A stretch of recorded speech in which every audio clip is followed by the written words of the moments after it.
Massive welcome everybody, and welcome to Commando Bushcraft.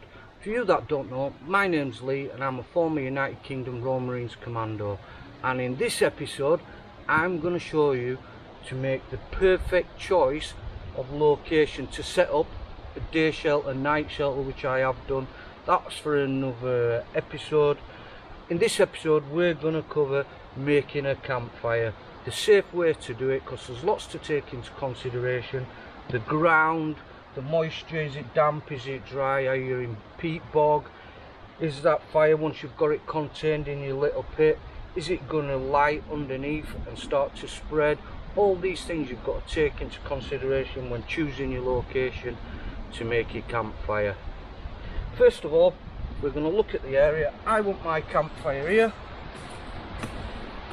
I'm going to scrape it back and you'll see yourself, is it dry, is it moist, can the fire spread underneath? If it can, that's a bad location, or I can show you how to combat that as well.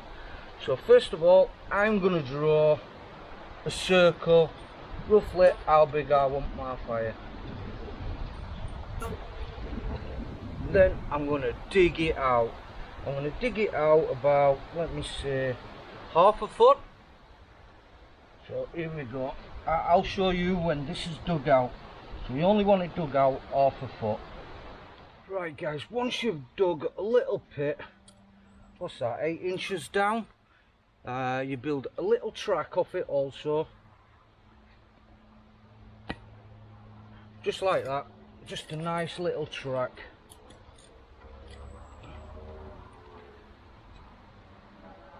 And then what we're going to do is we're going to build some stones around it. Build it up so we've got about this high, perhaps another 6 inches up. And I've collected some stones, so you're going to place them neatly around the edge.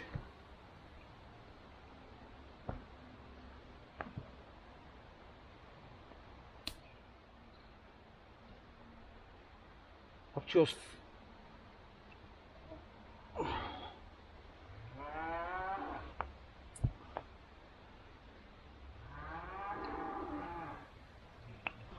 so you're going to place them neatly around the edge.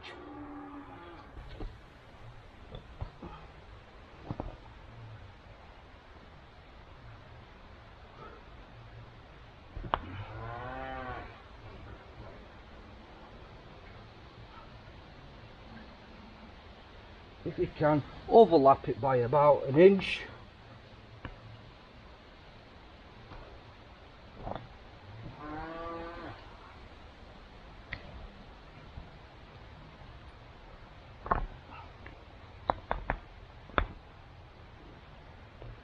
Right, if you've got uneven, what I've saved the muck there for, if you've got slightly uneven,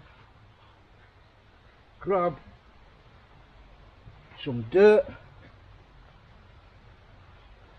just fill the gaps.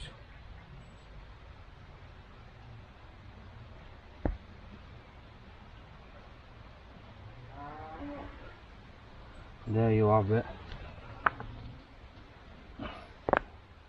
Just keep working away.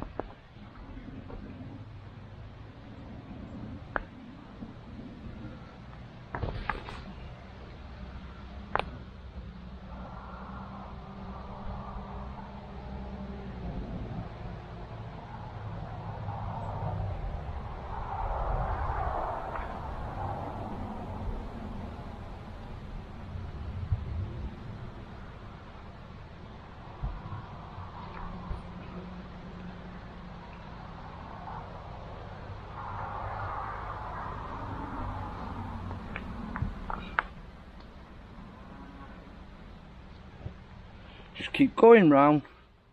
Right, so you can see what I've done here. I've dug the holes 6 to 8 inch deep. I've built up around the side about 6 inch with rock. I've made a track down there that comes into the middle. Now you need a mantle stone. This will become apparent soon. So we're going to put this mantle stone just here. So dig a little hole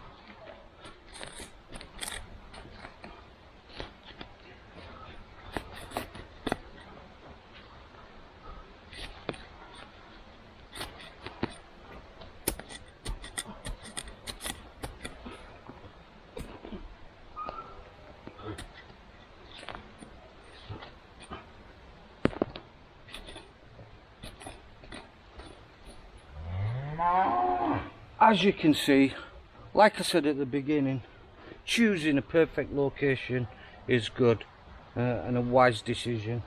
I've chose to be next to a river, fresh clean water, especially near having a fire. If anything does get out of order, not that it will, plenty of water to boil as well. That water will be safe to drink, as I'll show you soon. So I will boil that. But what I was saying about the mantle stone, just hollow a little hole out, and you want to find a rock with a flat surface. There we go. There's your mantle stone, and that's to put your kettle or anything red hot that's come off of the fire. You can put it down there and it's not a problem. You're not going to burn anything, nothing's going to set on fire. You've got dry leaves around, you just never know. A bit of hot amber stuck to the bottom of your kettle, anything, guys. You've got to be super careful when you're making fires. So I'm just going to pack that up around.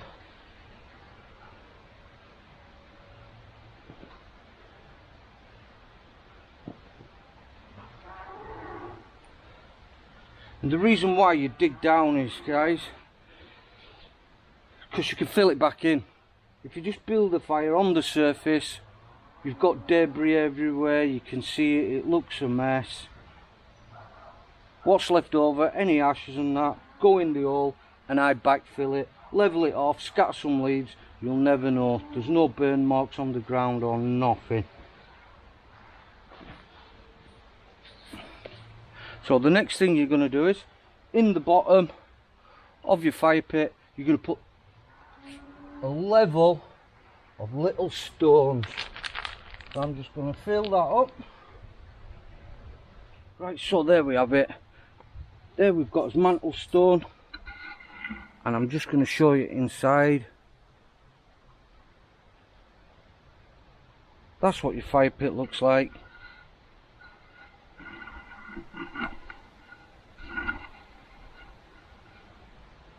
And then what you do is just gather some little tinder, put it in the bottom, and we'll light it. I'll show you, I'll put the wood in there and I will light it. So I'll just get the wood and put it in and I'll show you as light. Right, so as you've seen, the layer of stones in the bottom, and I've got some chopped wood that I chopped up with the axe. I've feathered a bit of wood there, I don't know if you can see, but just get your knife and feather it, and it makes like these little wooden feathers, and that'll make it a lot easier to light.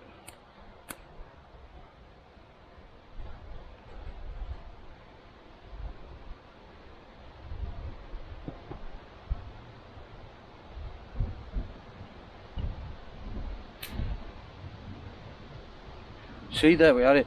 So much easier to light where we're just feathering it and shaving it back, and it'll catch a lot quicker.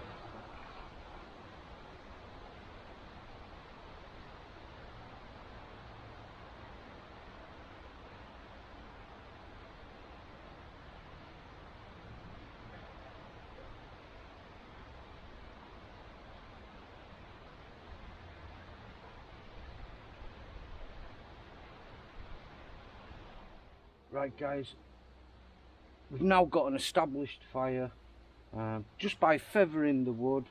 Actually, every time I clip my finger there, feathering the wood, and I put that on, bit of tissue around it, and it lit straight away. We've now got a fire. I just want to explain to you what this run through is here. It's a breathing hole. And why we need that breathing hole, if you've got no wind and it's a flat calm day, we're protected by all the trees, so it's not windy at all, and it's built up, so you've got a fire down there, so no air's really getting to the base of the fire. And what that channel does, it allows wind to pass through and hit it down at the bottom of the fire, which will help ignite it, and you can actually blow in there, and I will show you.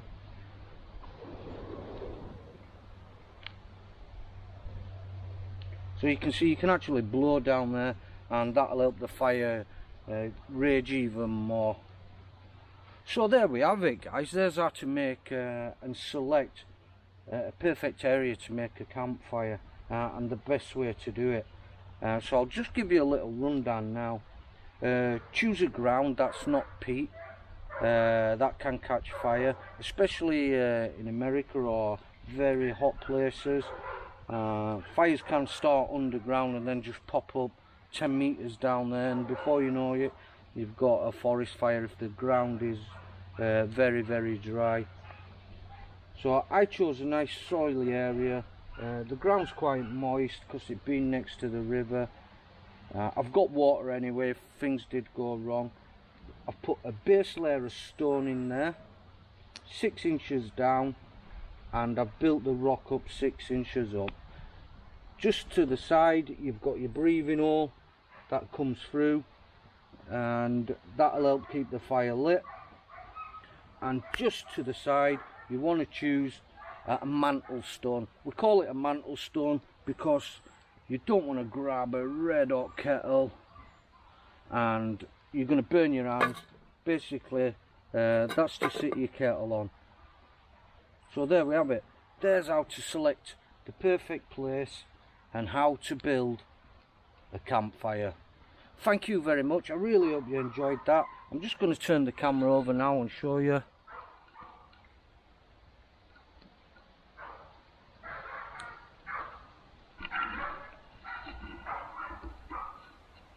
If you've enjoyed this episode, please hit the like, share and subscribe. In the next episode to come, I'm going to show you how to build a kettle crane. This will all be explained in the next video. So if you want to see how to build a kettle crane, please watch the next video. Thank you very much. Hit the like, share and subscribe, and I will see you on the next video. Take care, everybody.